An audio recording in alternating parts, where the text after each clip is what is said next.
Okay, welcome back, everybody. I think we still have a few people coming in, but I'm really conscious that this is the last session between us and the networking reception. So no pressure. I'm also tempted to say, as we have 6 great speakers on this panel, that we have saved, no disrespect to anybody else who's spoken, you've all been fantastic.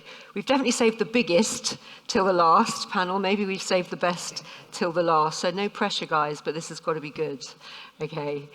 This session, and I said it does feed nicely from what we were discussing at the end of the last session. This one is all about crossing the boundaries, breaking down those silos. How do you build interdisciplinary, cross-departmental teams? And I think if one thing has come out really clearly from the conversations today, it's that those big digital transformation projects really require us to be working effectively across government, across departments, across professions, and sometimes across sectors as well. So we're going to hear from our speakers today about how we approach some of those challenges.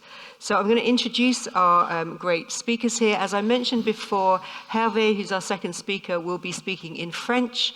If you have a headset and you need to listen, I think it's on channel 2, if you're listening from French to English, and you can also look at the subtitles on the live stream on the website. And hello back again, welcome back to everyone watching at home. So, let me introduce our panel. We will hear from Anne Duncan, who is the Chief Information Officer at the Department of Energy in the United States of America.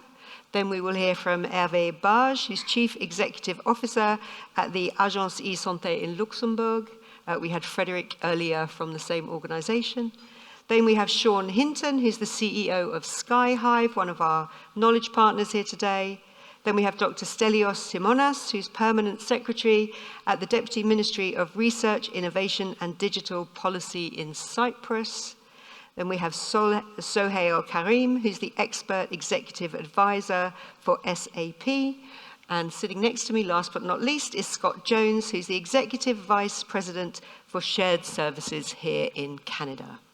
Anne, I'm coming over to you first. So thank you very much. It's great to be here. It's great to see so many people still in the room for the last session too. So that's really wonderful to still have a pretty full house.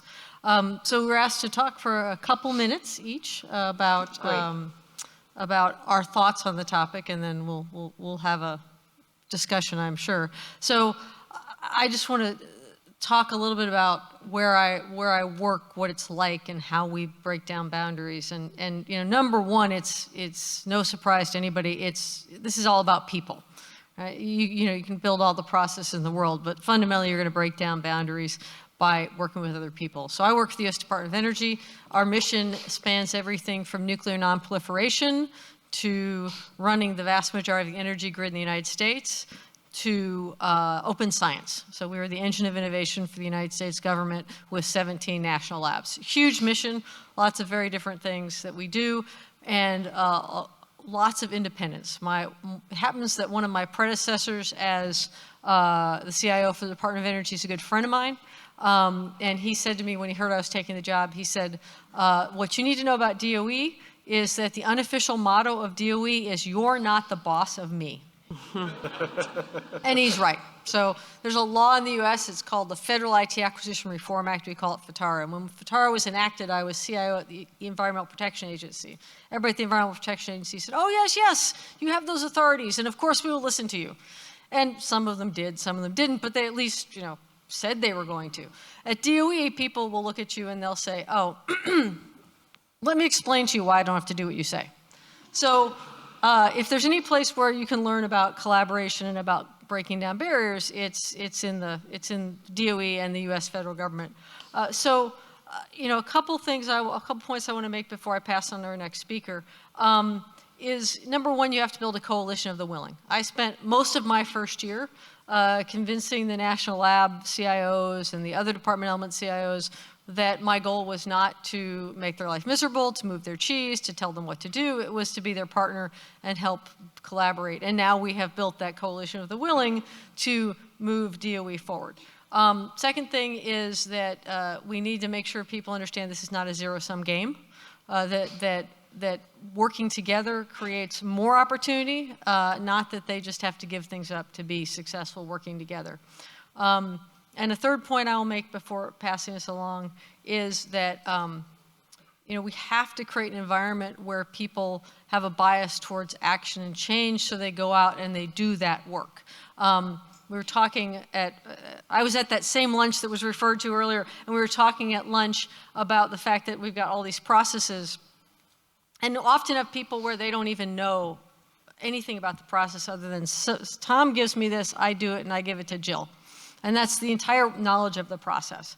And having them become interested in change, to become inquisitive about change, about what's going on, about what the person in the next room, the next desk, the next building, the next state is doing, and then choosing to try and fix those things together requires us to empower our employees to engage in those conversations and to take some risks. And I tell them, don't take stupid risks. Think about the risks you're taking, but take some risks. And so doing those things help us create more collaborative environment and break down some of those barriers to collaboration. And with that, I will pass to my next colleague. Thank you so much, Anne. I loved what you said there about build coalition of the willing, but also really important messages there about how you make people more inquisitive about what the people working next to them even are doing and how they all fit together in that one machine, and then empowering employees to take a few more measured risks. Thank you. We've just had a message to say, could we slow down a little bit as well for our translators? Thank you so much. Hervé, à vous.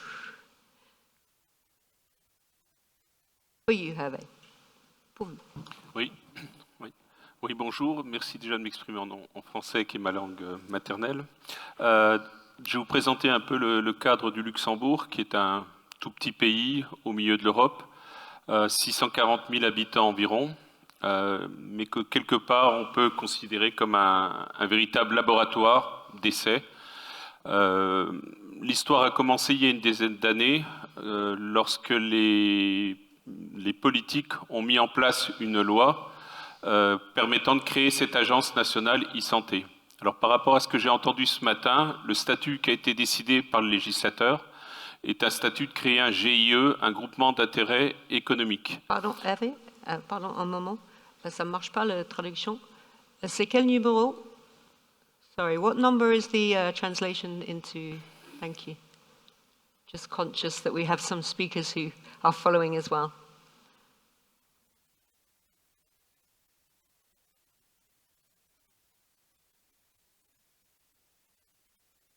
If anyone else knows which channel it's on, they can shout out from the audience.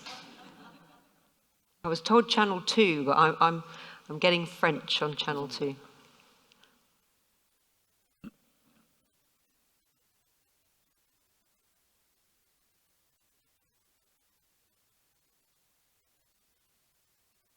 You know what we will do? I think Hervé, si... Je peux essayer. Je relance? Non, on va prendre les autres et Oui. on retourne. So we're going to move on, and then we'll come back to Hervé when they tell us which channel we are on. Merci, Hervé. Okay, sorry. So, Sean, we'll come over to you first.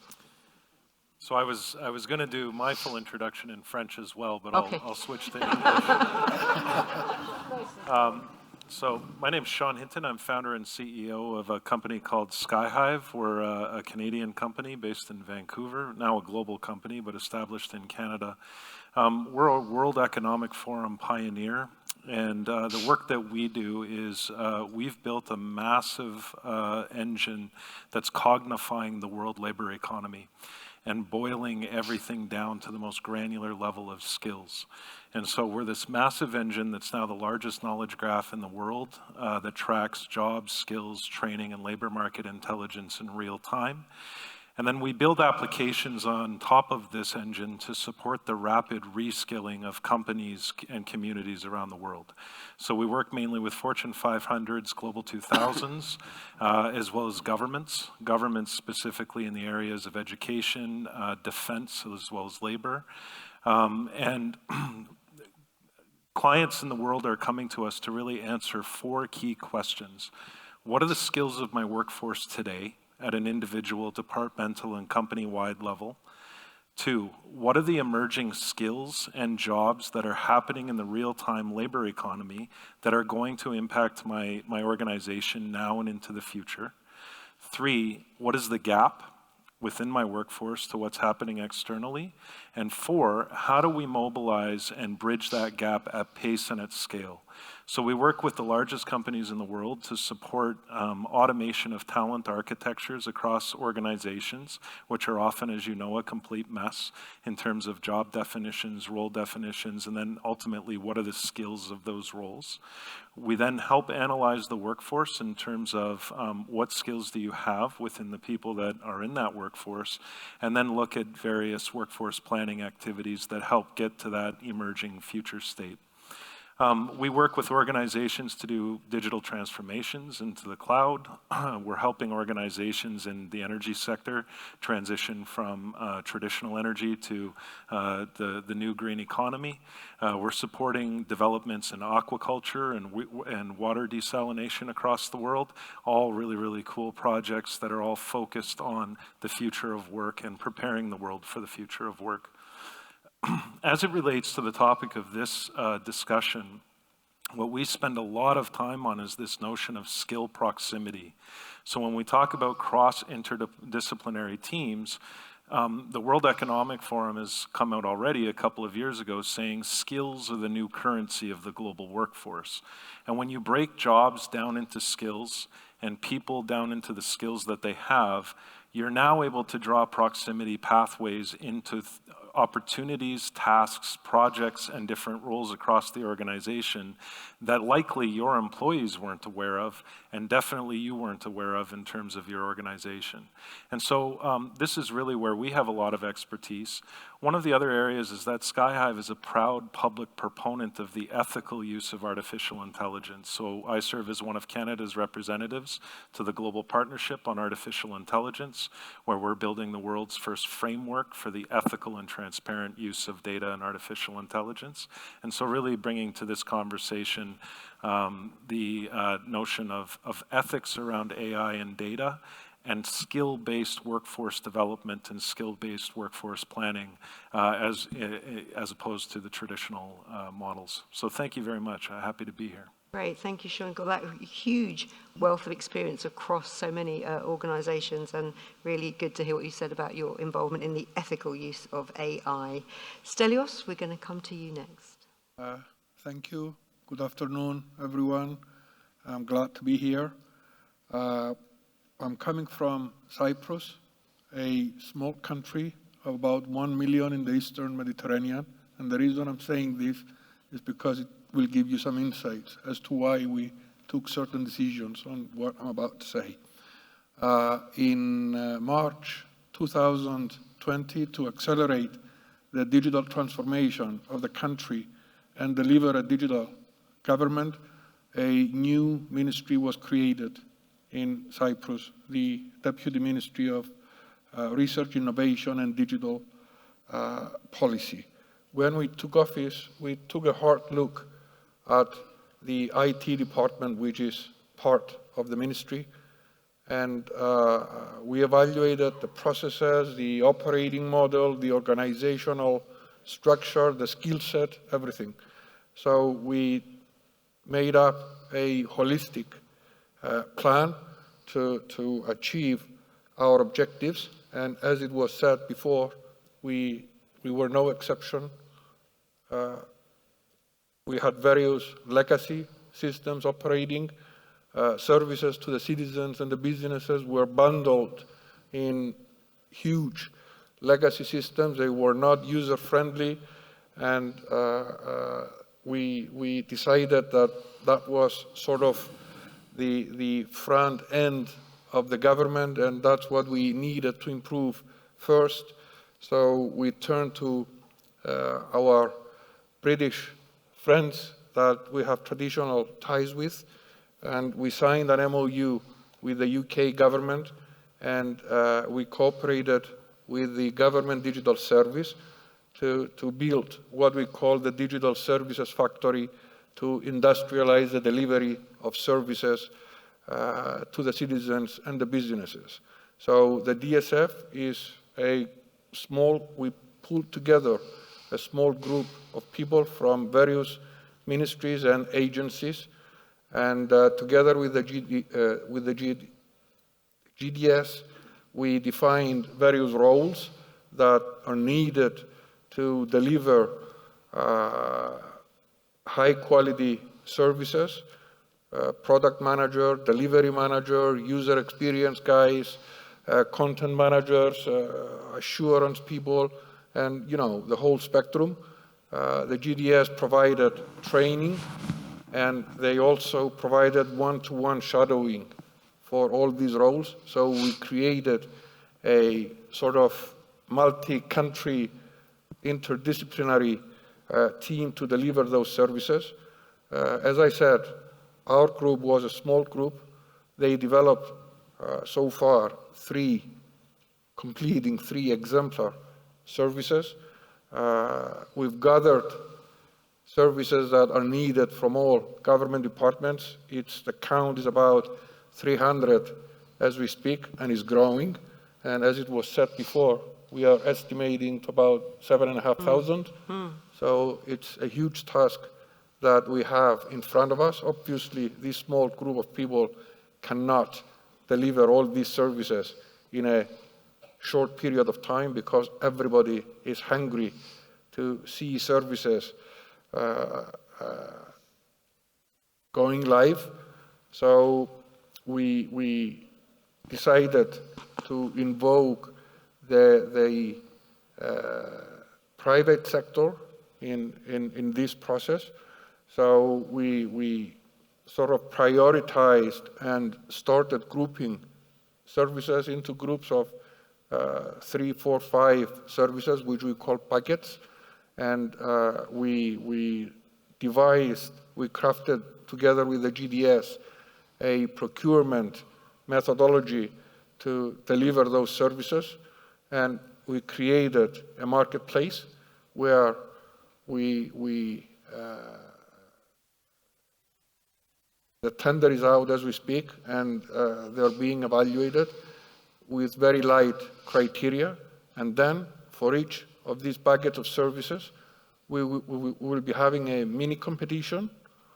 And then, as you might appreciate, we need to train everybody, our people, the business users, as well as our industry. It is a new thing in the country. Nobody has done it before. So we have a huge task ahead of us. And finally, as it was said before, we are following the example of the UK, and we are creating a single government portal, gov.cy, that's what is being called. It's up and running right now, and we will also host all government web pages in addition to providing access to citizen services. Brilliant. Thank you so much. Really interesting to hear how you're doing so many of those things we've been talking about today, building those interdisciplinary teams, but also looking at the way you do procurement in a different way as well, and then having that one-stop shop portal.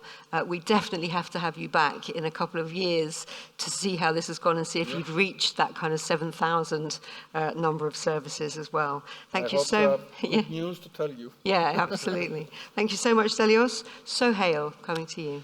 Yes, thank you very much, and I really appreciate the opportunity for being able to speak on the panel today. So my name is Sohail Karim, and I'm with SAP. I'm based out of the Johannesburg office in South Africa, but I work primarily with SAP's largest and most strategic public sector customers across Europe, North America, and Africa and the Middle East as well. So building interdisciplinary cross-departmental teams is a theme that has been becoming very important over the past couple of years.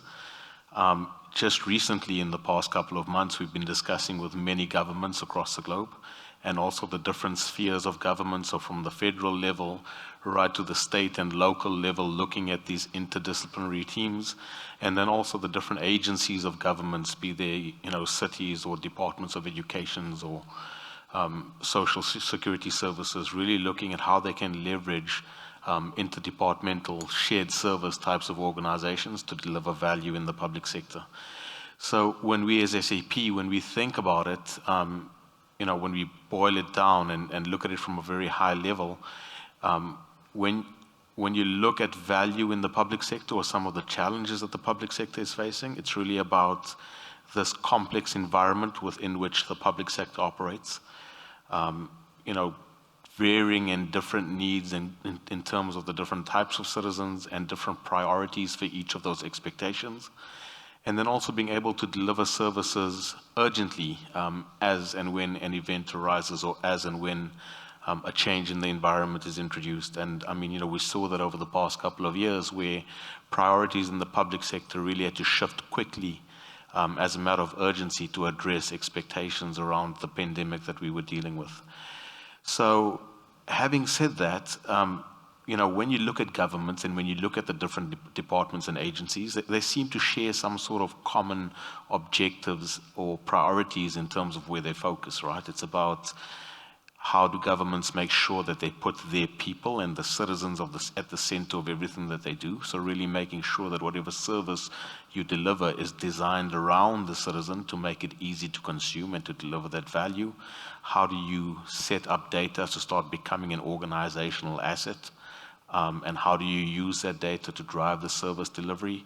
How do you make sure that you're enabling the workforce of the future? And at the same time, how do you look at priorities around sustainability and so on? So even though there seems to be some commonality in the objectives of each government department, where interdepartmental and interdisciplinary and cross-departmental teams become important is that they can deliver the enablers that will ultimately deliver the outcomes of government. So we've seen interdisciplinary and cross-departmental teams really come together to deliver automation in specific services. We've seen certain governments where they may automate one specific process or one specific service delivery component and then make sure that they drive that automation across other departments and share the knowledge and share the asset. We've seen interdepartmental teams come together to deliver collaborative service outcomes. And many examples where, when the pandemic hit, of local governments being able to deliver contact centers to be able to provide information to the most vulnerable, using data as an asset.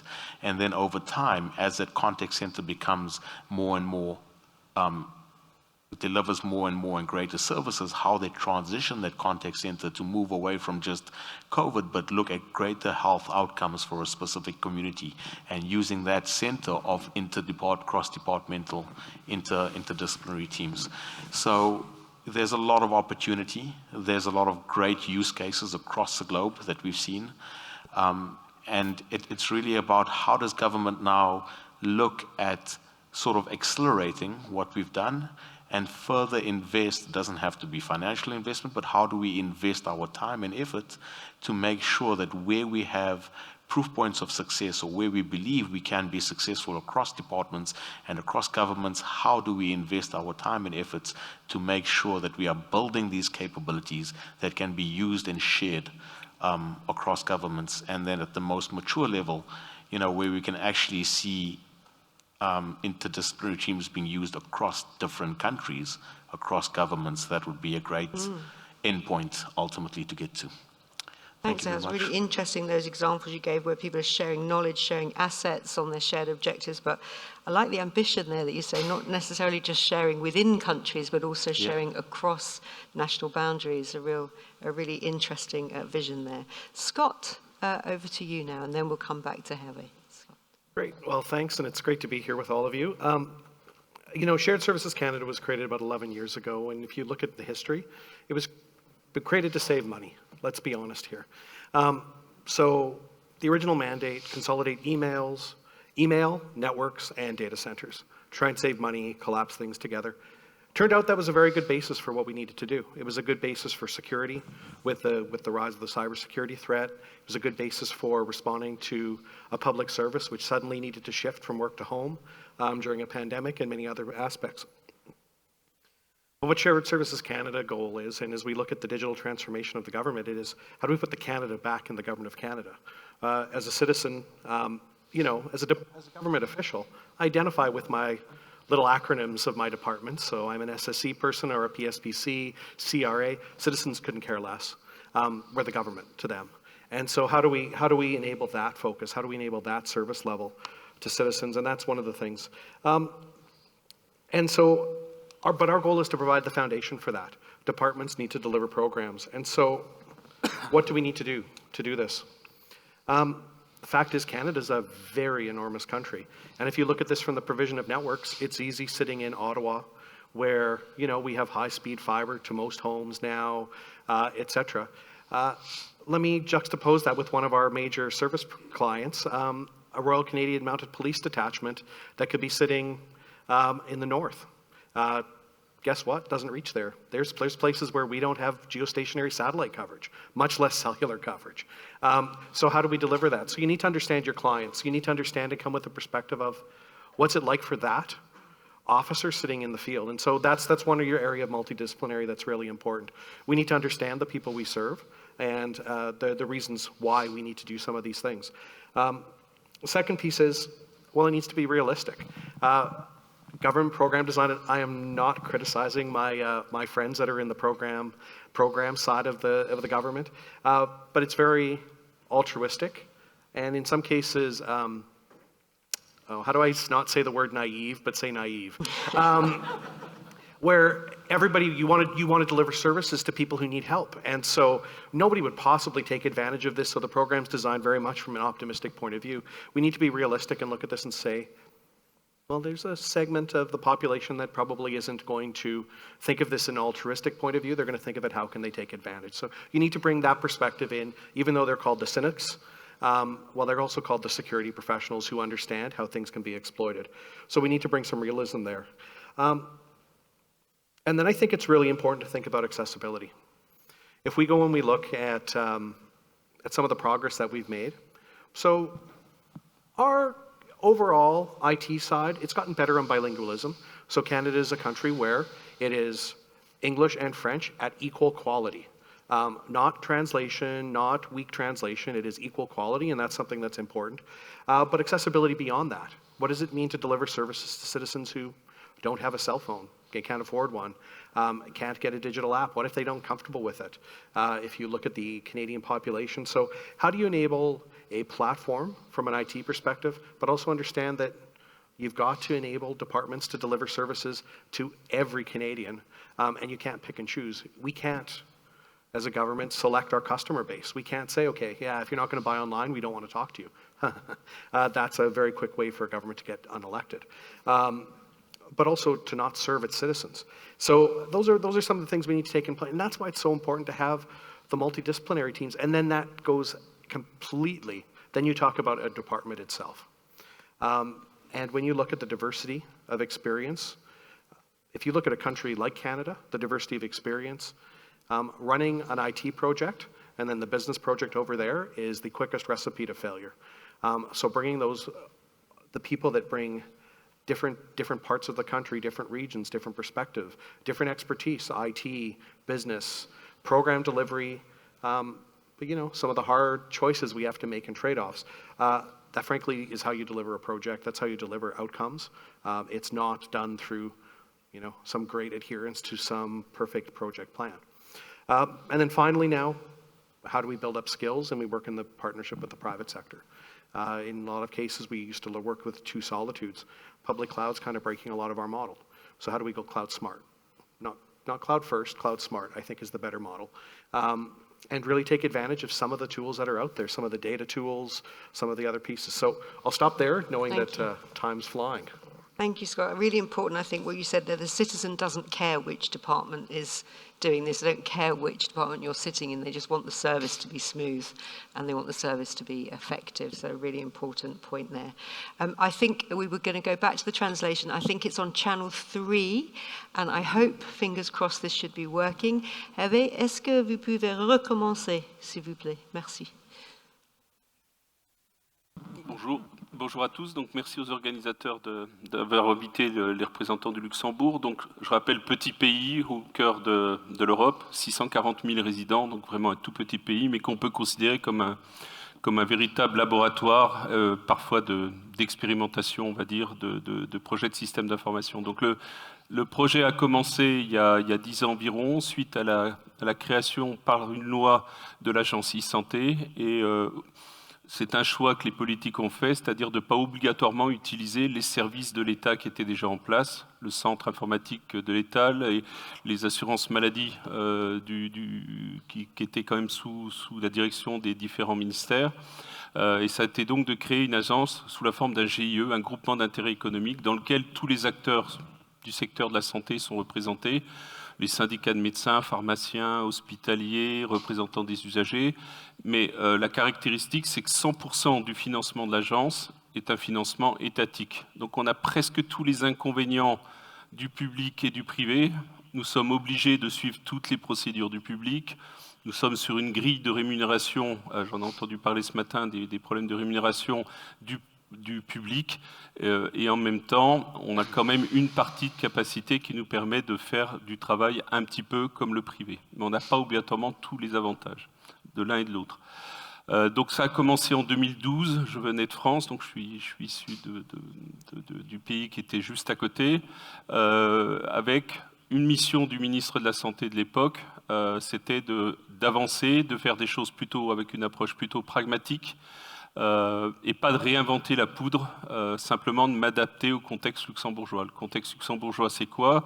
C'est 3 langues nationales, le luxembourgeois et 2 langues administratives.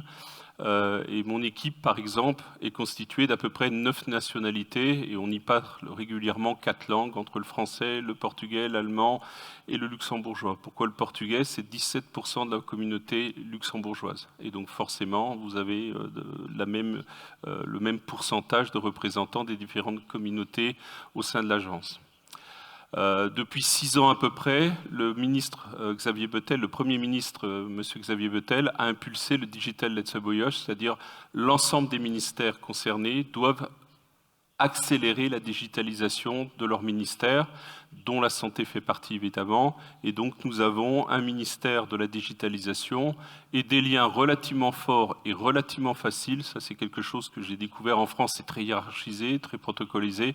Ici on peut accéder rapidement à un ministre si on a un problème ou si on veut être aidé de son ministère. Donc ça c'est relativement très positif quand on veut construire cette agence. Donc on a commencé à 10 ans à 5 et au bout de 2 ans, on a commencé à sortir les premiers services avec un premier projet national qui était un EHR, un DMP, un dossier médical partagé ou un dossier de soins partagés suivant les pays, qui était vraiment notre mission principale. Pour monter ce genre de projet, il faut des référentiels. Notre pays n'ayant pas de grosse agence nationale capable d'élaborer ou d'écrire les référentiels, ça a été le travail des 2-3 premières années, c'est-à-dire écrire les référentiels en matière d'interopérabilité, technique, sémantique, et à minimum sur la partie sémantique, pour ceux qui sont dans le secteur de la santé, c'est beaucoup d'informations qui doivent être traduites, transmises aux différents industriels pour s'intégrer et être interopérables au niveau technique.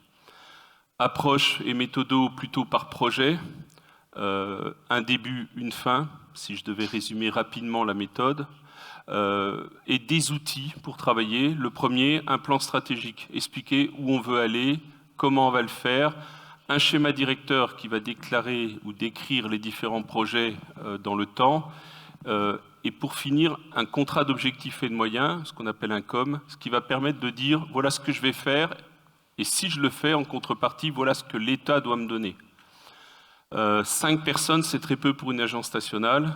Le choix également s'est porté sur des experts dans chacun de leurs domaines, en interop, en gestion de projet, ce qui nous a permis de monter un cahier des charges en 6 mois, de retenir le consortium, c'est-à-dire le premier groupe d'industriels qui allait répondre 6 mois plus tard, et de lancer les premiers services moins de 18 mois après la création de l'agence, qui est relativement court au regard d'autres projets.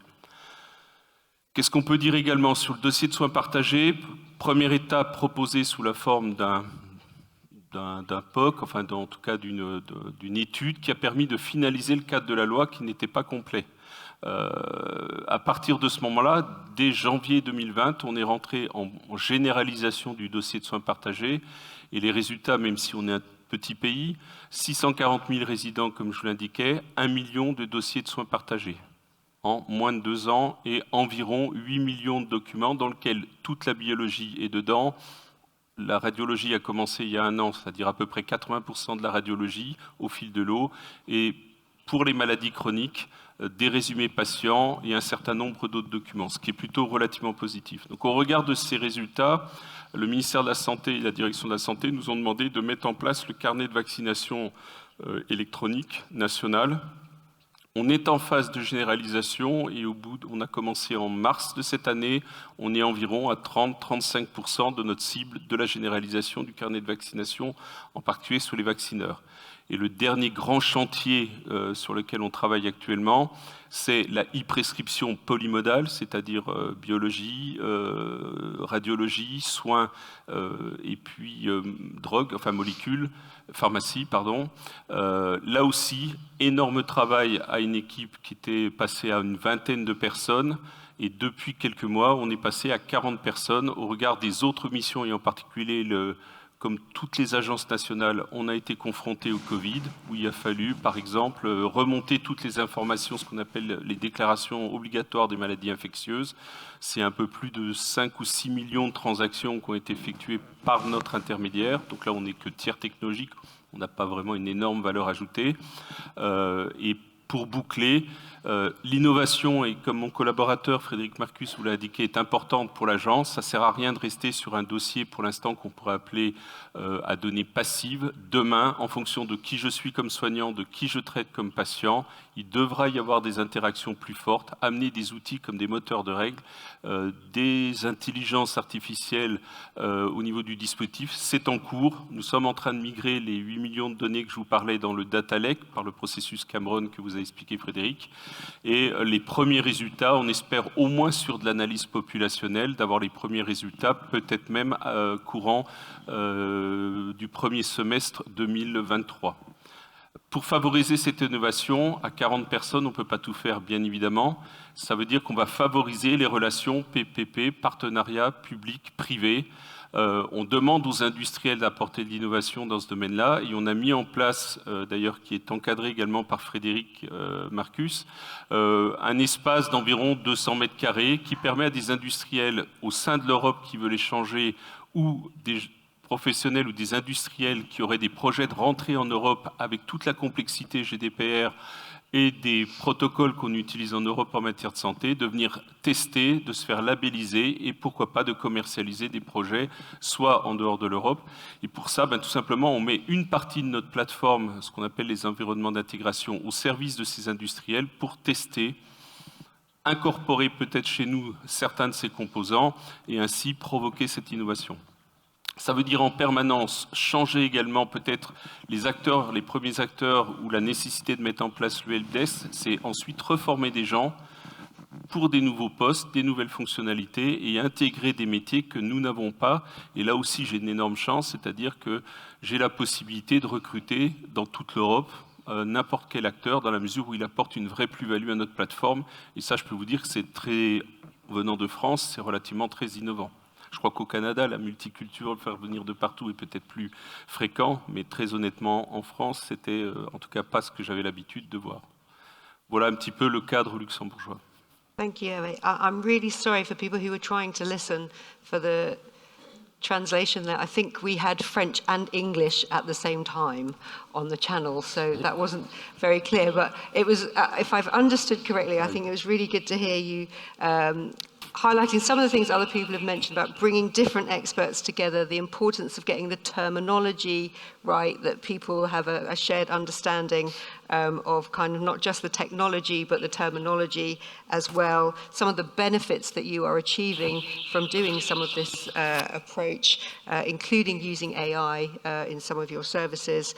And then really interesting what you said there about creating this space for kind of public and private to come together and do some experimentation before you kind of looked at rolling out to areas like the European Union and others. So thank you so much, Hervé, for that. We have got a few minutes left for questions from the floor. I am going to look, okay, we have one question here, and I'm going to take one more question, probably the last question, so it's got to be the best question of the day. So we've got one question here and one question here. Thank you so much. Lady down here at the front, if you want to put your hand up again, that would be great. Thank you. There we go. Mike coming to you. So we'll take yours first and then we'll take yours there. I think you've got to speak straight into it. Does it work? Oh, it works now? Yeah. Okay, perfect. Hi, my name is Mehnaz Tabassum. I'm from Canada Revenue Agency. And right now, my team is working on a digital transformation project. I cannot give much detail, but secretive agency. We've got lots of secret agencies in the room today. But one of the challenges that I'm seeing a lot of our teams who are working in the digital transformation space face is there are teams in the IT sector, there are teams in the business sectors, and because we are such a massive organization, the departments ends up working in silos. So what would be your advice? Like, I completely agree with creating multidisciplinary team, but what about organizations that already have their teams in place? How do you navigate some of those challenges? Thank you. Sorry, if you had enough, I think we've only got time for the one question. So take that. How do you break down internal silos? I'll come to you first, but we're going to take one more question and take the two together. Question there. Sure, very, very quickly. So we form multidisciplinary teams so that we can address complex issues in as comprehensive and rounded way possible. And, you know, one of the most essential responsibilities of our governments is to protect and advance the interests of our countries. So I'm wondering, as experienced digital leaders, do you have advice to our national leaders? You know, are there gaps in our approaches to digital that we need to be mindful of and address through, you know, an interdisciplinary approach that prioritizes contributions from the digital community so that we can protect the security, prosperity, stability of our countries while hopefully also making a positive contribution to the international. Thank you. So that was a big question to end on. So one, how do you break down internal silos? And secondly, if you were advising your political leaders why it's so important for the security of the nation to have digital built into multidisciplinary teams, what would that advice be? So, Anne, we haven't heard from you for a while. I'm going to come to you first on one or both of those questions. Okay. So I think, you know, I'll start with the security question, and then I'll give a quick answer to the other one, which is security. The fact of the matter is that the teams need to be interdisciplinary so that they can design in security, right? We can't build it at the end. We've got to design it into everything we do. So that security, and I will steal once again from my colleague Chris Inglis, that ability to collaboratively defend our organization is critical. So those 2 points are why it's so important and why we need to make sure our political leaders understand that it's important. And then in terms of the other question, I will just point you at a resource that my team built, and it's a digital transformation playbook specifically around scaling transformation to help you scale across your whole organization. And it's at energy.gov/CIO, and it's got a bunch of plays. I won't talk about how it works because we don't have time, but go have a look at that. That may be helpful to you. Thank you so much, Anne. Sean, you wanted to come in. I'm going to come to you next. Yeah, I'm far more equipped to answer the first question, given Sure. I'm not a government digital leader. But so for the first question, we spend a lot of time working with very large organizations that are extremely siloed. And one of the areas that organizations are starting to look at really driving interdisciplinary cross-team workforce planning, which is is really focusing on project-based and skill-based contributions to those projects. And so, especially in a remote environment or a semi-remote environment, and especially given that every project in an organization now and moving forward is going to be an IT project, that skill set needs to proliferate across the entire organization. And so we're certainly happy to take that offline. My team is in next door where the coffees are, and feel free to have a coffee, and we can share best practices as how other large organizations and governments are doing this as well. Thank you. Hervé, your thoughts on either of those questions?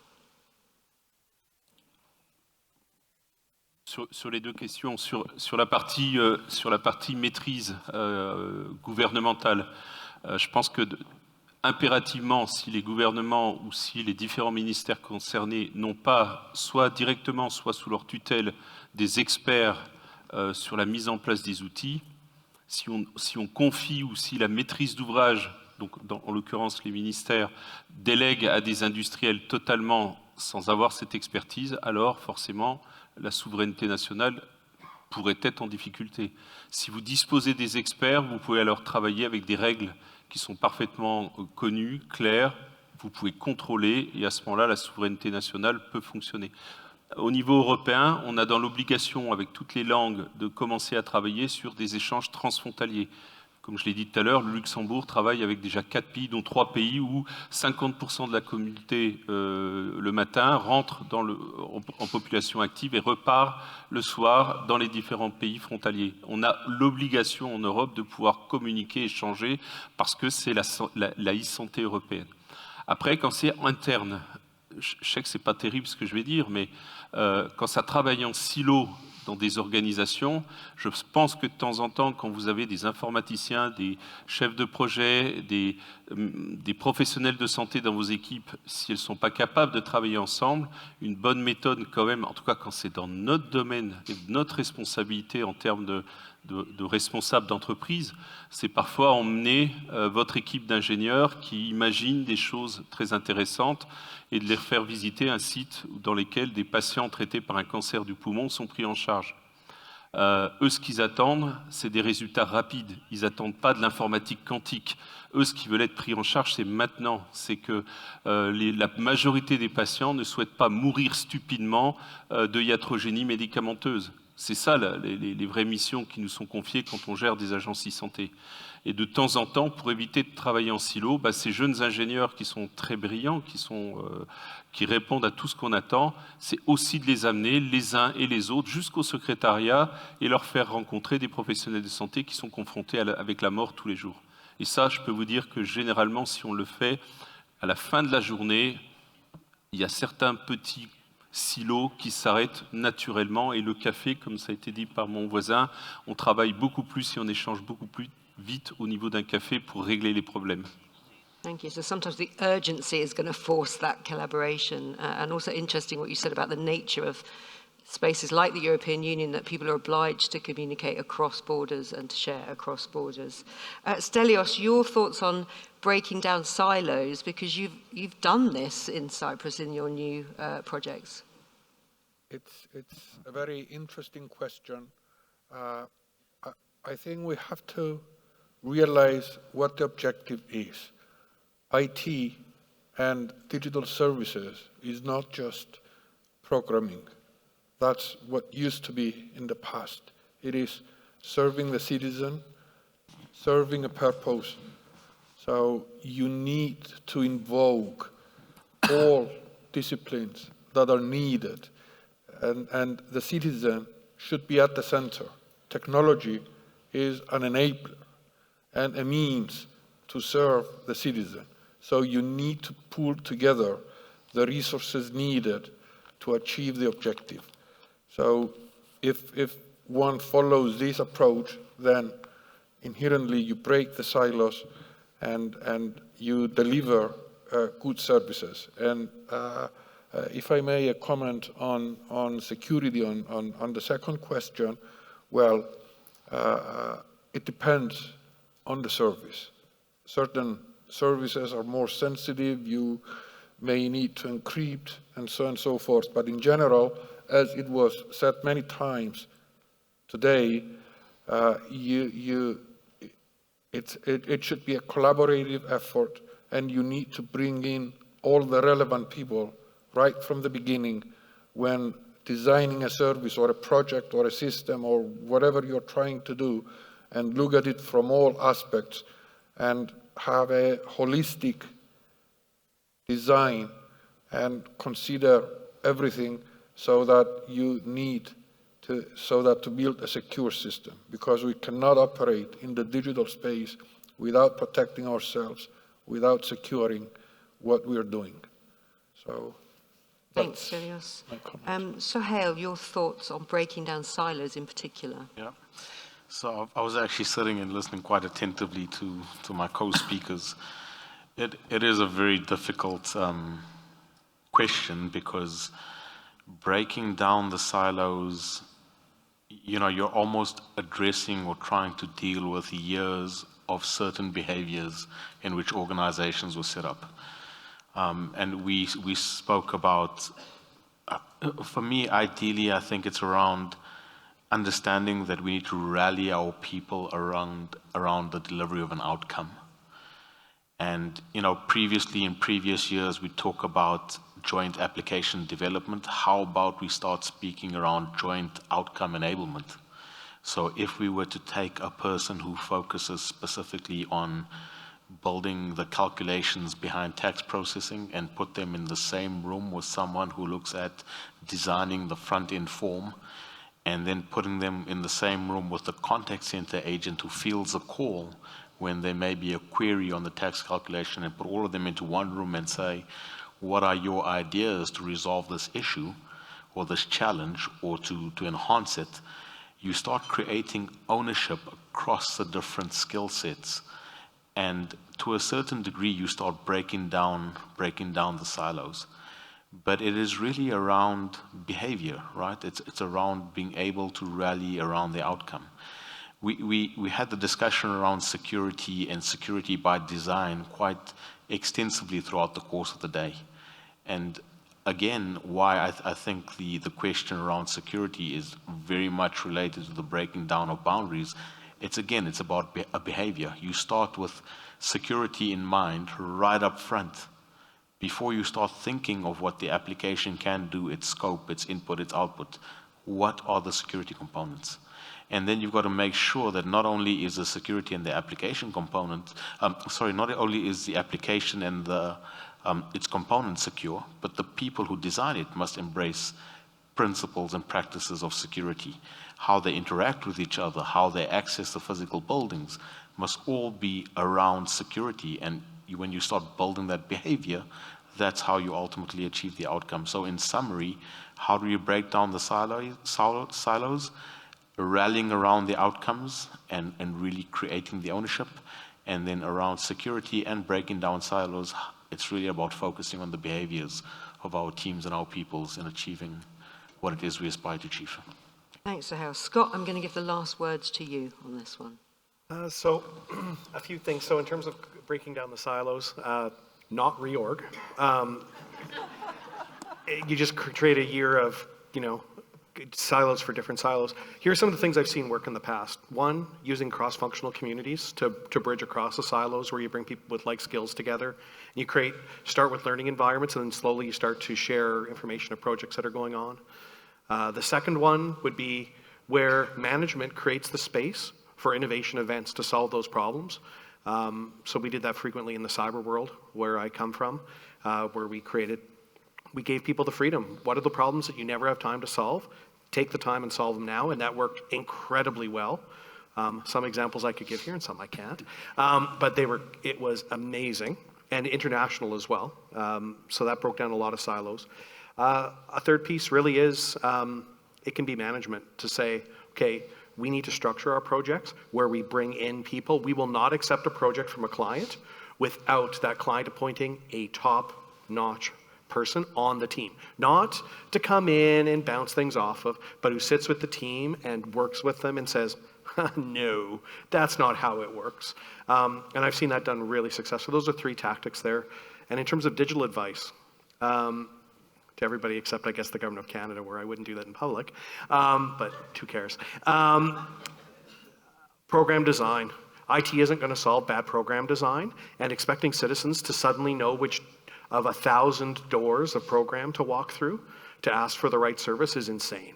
And that's typically what we do. And then we digitize it by putting, I just say it's the equivalent of putting the PDF, the paper form in PDF and filling it in and send it in. We really need to take a step back and say, how do we deliver services, and is it around life events? Somebody was born, somebody died, somebody moved, somebody got a driver's license, et cetera. Like, is it life events? I don't know, but it certainly isn't the old structure of paper forms and putting them online. So I would say focus on program design, how to simplify it, how to make it easy for the citizen to be directed to the door rather than to have to find the door on their own. Thank you so much, Scott. Just before we close, in the UK last year, we had a fantastic UK data challenge. There were some really good examples of how teams came together across disciplines, across departments, across sectors. And I think I'm right in saying there's the Canadian data challenge going on at the moment. So you might want to look that up and see. I'm sure you'll get some great examples of where people are working across teams, and also obviously using data to drive insights and actions, which was the previous session. But just to say thank you so much to our panel for that final session. Again, loads of food for thought. As Sean said there, if you haven't yet had a chance to go and speak to our knowledge partners and our exhibitors, please do that in a moment in the room next door, because you can follow up on all of these conversations. Thank you so much from me for bringing us to almost the close of the day. But thank you so much to our panel on that one.